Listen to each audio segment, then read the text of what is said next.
Como dice ahí, la cirugía de tórax va a abarcar el tratamiento de las enfermedades que afectan órganos que se van a encontrar en las cavidades torácicas o que también se pueden encontrar en el abdomen superior, pero que necesitan tener esa vía de acceso para poder ingresar, ¿no? Entonces, es un procedimiento bastante, en algunos casos bastante complejo y en otros de repente algo más sencillo. Vamos a describir un poco cuáles son las vías de acceso para las cirugías torácicas.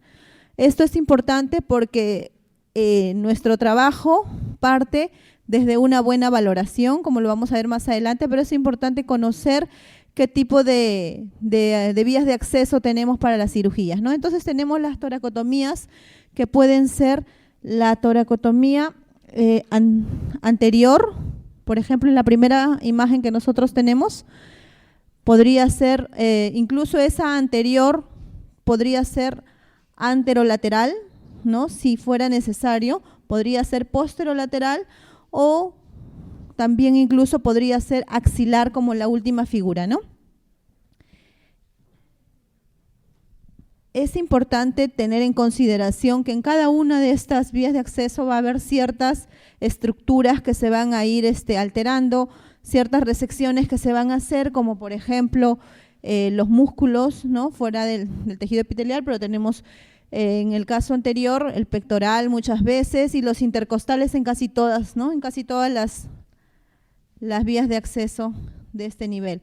En las posteriores tenemos el serrato, el dorsal largo en algunos casos, el dorsal ancho, dependiendo de las zonas que se estén trabajando, ¿no? También tenemos las esternotomías medianas, que son unas vías de acceso anterior que más o menos están por 4 centímetros por debajo del inicio del esternón para poder tener un acceso mucho más amplio. La desventaja de esta vía de acceso es que no se ve la parte posterior del pulmón, entonces son para cirugías en las cuales se necesita ingresar a la zona de mediastino.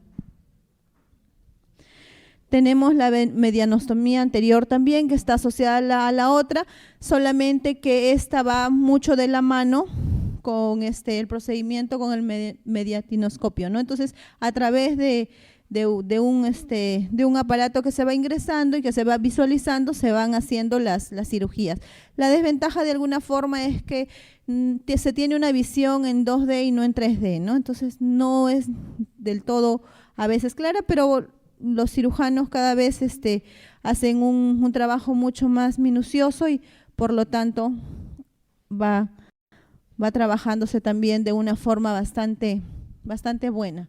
Las minitoracotomías, que son pequeños ingresos, pequeños cortes que se van a tener vías de acceso para biopsias, para resecciones, etcétera. Los tipos de cirugías, hace un rato vimos las vías de acceso, pero ahora vamos a ver lo que son los tipos de cirugías, ¿no?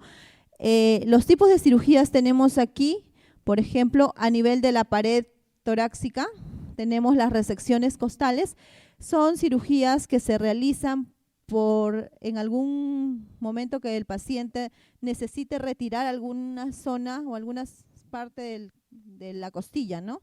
Entonces, ahí es importante considerar que se hace un retiro de una porción de la costilla. En las condrectomías, por el contrario, se trabaja a nivel del cartílago, ¿no? Entonces, también es una de las intervenciones. La condrectomía es bastante dolorosa, por ejemplo, en los pacientes, cuando tienen tumoraciones, cuando presentan por ahí alguna estructura que está creciendo o necesitan de repente trabajar para mejorar la estructura, ¿no? Tenemos el colgajo subcutáneo, que también se ve, es una porción como un colgajo, una porción de tejido que se va a adherir a la zona del tórax, ¿no? Y la toracoplastía, que es una técnica que ha sido usada mucho tiempo para compensar un poco las secuelas de los pacientes con tuberculosis, ¿no? Entonces, actualmente se usan muy poco, pero en casos de empiemas de repente es como donde se trabaja, ¿no? Las cirugías que tenemos a nivel de la pleura, tenemos el drenaje torácico asociado solo o asociado a una toracostomía, que va a consistir en el ingreso de un catéter, ¿no? Va a ingresar a cierta zona, puede ser normalmente al espacio interpleural, y tiene como objeto la evacuación o la eliminación de diferentes, podría ser líquido, podría ser de repente algo de aire. Entonces se va a ingresar al espacio interpleural, ¿no? Nosotros podemos ver, no sé si tienen puntero, nosotros podemos ver aquí que en el ángulo de la base derecha existe un derrame pleural, ¿no? Entonces a ese nivel, por ejemplo, se va visualizando para poder realizar el drenaje. Tenemos también la pleurostomía, que es el espacio a través del cual se va a ingresar.